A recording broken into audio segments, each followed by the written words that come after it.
Olá, hoje vamos falar sobre comandos de repetição em Python. Nessa aula vamos identificar a necessidade do uso desses comandos. Na construção de algoritmos nós temos três estruturas básicas.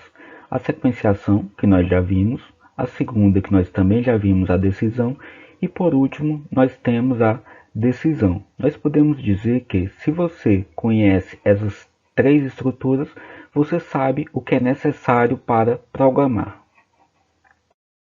Todo algoritmo ele tem uma sequência e você aplica a sequenciação quando você decompõe o teu algoritmo em vários passos que serão executados em uma determinada ordem.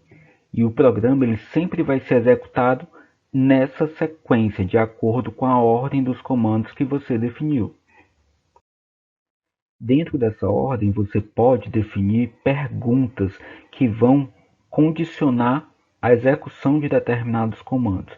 Então, você vem na execução do teu programa de forma sequencial até que você chega numa pergunta que vai ser respondida em verdadeiro ou falso, sim ou não. Se essa pergunta for respondida como sim, o fluxo do teu programa vai ser desviado, você executa um conjunto de comandos e logo depois o teu programa segue na execução do fluxo normal. Então, esse conjunto aqui só vai ser executado se essa pergunta for verdadeira.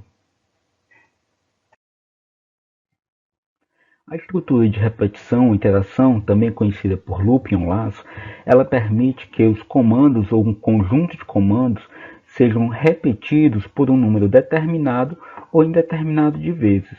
E a diferença fundamental da repetição para a condição é o sentido do fluxo que você vai executar.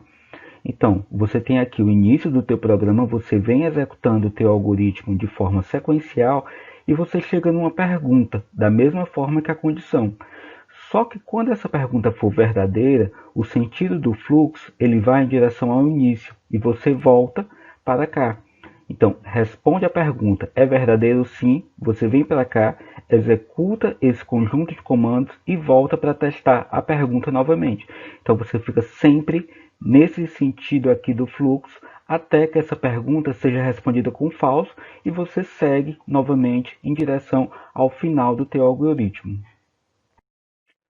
Você vai repetir um conjunto de comandos sempre. Por exemplo, você pode executar o comando comer, malhar, dormir e repetir. E aí você volta para o começo, comer, malhar, dormir e repetir. E você vai ficar nesse fluxo até que você chegue em uma condição de saída, ou o que a gente chama de condição de parada. Pela própria definição de algoritmo, o conjunto de comandos ele tem que ser finito, ou seja, ele tem que ter um início e ele tem que chegar ao seu final. Então você tem um conjunto finito e ordenado de comandos que vão levar à solução de um problema. Mas quando você desvia o fluxo do teu programa, o fluxo de execução do teu algoritmo, em direção ao início, deixando ele mais distante do final, você tem que se preocupar com o que a gente chama de condição de parada. A condição de parada é a condição que vai fazer o teu algoritmo seguir na direção do final. E sempre você tem que ter essa condição de parada, porque se você não tiver a condição de parada, você vai ter um algoritmo infinito. Você não pode ter um algoritmo infinito. Então, você desviando o teu programa para um ponto que é mais distante do final, por um número indeterminado de vezes, torna possível que esse teu programa ele nunca chegue ao fim. Se essa tua condição aqui não for atingida até ela sair deste não, até ela sair por esse fluxo e sempre ficar voltando para cá, o que que acontece? Você tem o que a gente chama de loop infinito, você tem um programa que não vai terminar. E teu programa vai ficar executando indefinidamente sem ter um fim, sem saber quando é que ele vai continuar a execução em direção ao final, quando é que ele vai terminar. Então, sempre que você tiver criando um algoritmo e colocar um comando de repetição, você deve se preocupar em qual vai ser a tua condição de parada, qual vai ser a condição que deve ser satisfeita para você continuar a execução em direção ao final. Então, nós podemos ter repetições com final determinado ou com final indeterminado. A repetição com final determinado, ela se caracteriza por você saber exatamente quantas vezes um bloco de comando será executado antes do início da repetição, antes de você começar a execução da repetição. E em Python, o comando que nós utilizamos para repetição com final determinado é o comando for. Então, em uma repetição com final determinado, você sabe antes de executar a ação em si, quantas vezes ela será executada. Aqui nesse exemplo, nós temos uma disputa de pênaltis. Cada equipe vai bater exatamente 5 pênaltis antes de começar a cobrança. Então, a equipe bate um pênalti, depois o segundo, até o final. E você sabe, antes de começar, quantos pênaltis, quantas vezes a execução daquele comando será feita. Na repetição com final determinado, se a gente for analisar esse exemplo dos pênaltis, a atitude de bater pênalti só será repetida um número determinado de vezes, que nesse caso são 5. Como é que fica uma simulação desse exemplo em Python? Você tem o comando for, um contador, uma variável que vai contar essa quantidade de vezes, dentro em um conjunto, que nesse caso aqui a gente vai contar 5 vezes. E para cada uma dessas 5 vezes você vai executar a ação de bater pênalti. Tá? No final, após a repetição, você imprime esse comando de cobrança finalizada apenas uma vez.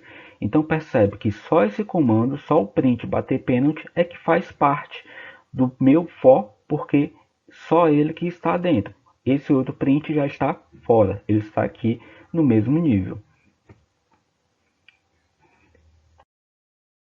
Se nós formos analisar melhor a sintaxe do for, você cria esse comando com a palavra reservada for, uma variável que será o teu contador, o operador in e um conjunto que ele pode ser contado, um conjunto que ele pode ser percorrido.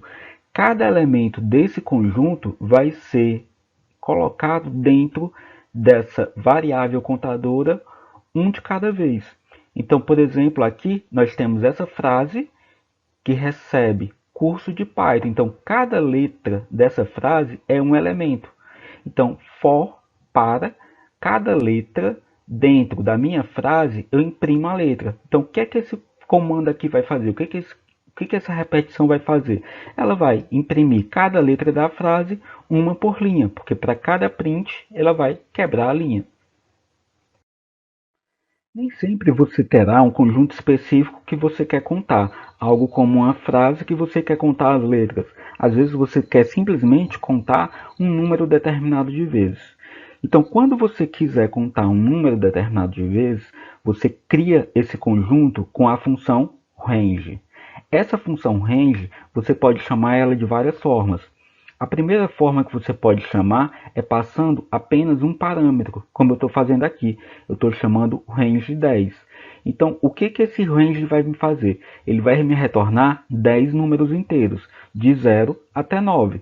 Então, quando eu faço isso, cada elemento, cada número de 0 até 9, que vai estar nesse conjunto criado pelo range, vai ser passado para a minha variável i. E aí eu vou imprimir esse número um por um.